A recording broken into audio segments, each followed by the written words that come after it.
Dans The War of Art de Steven Pressfield, vous allez découvrir bien comment vous allez pouvoir réaliser de grandes choses, que ça soit par exemple d'écrire un livre, de devenir, je ne sais pas, comme Oprah Winfrey, bien une superstar, alors que personne n'y croyait. Vous allez peut-être pouvoir devenir quelqu'un comme Arnold Schwarzenegger, qui est devenu voilà, un des plus grands champions de bodybuilding au monde et qui ensuite est devenu ce qu'on sait, un acteur et puis un politicien, bref, quelqu'un qui a une vie extraordinaire, mais également comme Woody Allen, qui a réalisé, écrit plus de 50 ou 70 films maintenant.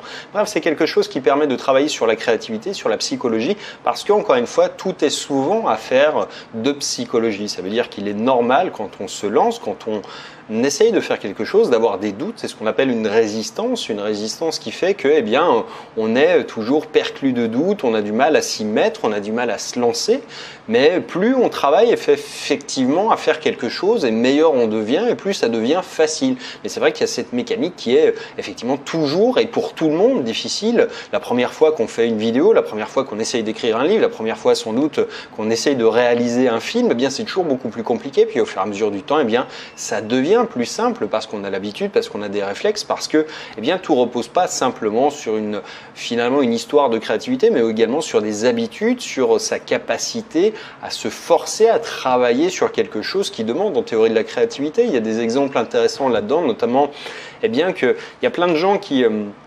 attendent l'inspiration, alors que les vraies personnes qui écrivent n'attendent pas l'inspiration. Elles se mettent devant un bureau et elles essayent d'écrire tous les jours de 9h à 16h par exemple. Il y a des gens qui passent et qui ont écrit énormément. C'est généralement des gens qui sont très disciplinés, très appliqués, parce qu'ils savent qu'ils ne peuvent pas attendre les bras croisés que l'inspiration tombe comme un cadeau du ciel. Non, c'est pas comme ça que ça fonctionne. C'est en se mettant tous les jours à répéter des actions que ça devient plus facile, et puis on entraîne son cerveau à créer des mécanismes qui font que eh bien, tout ça devient plus naturel. Bref, il y a énormément de choses à prendre dedans pour eh bien, justement essayer de faire de plus grandes choses, à travailler plus efficacement, y compris sur des choses créatives. Et je vous invite à télécharger mon résumé en cliquant sur le lien qui vient d'apparaître dans cette vidéo si vous êtes sur YouTube, ou bien dans le statut ou la description si vous êtes sur Facebook ou ailleurs. Et je vous dis à très bientôt dans un prochain livre. Ciao!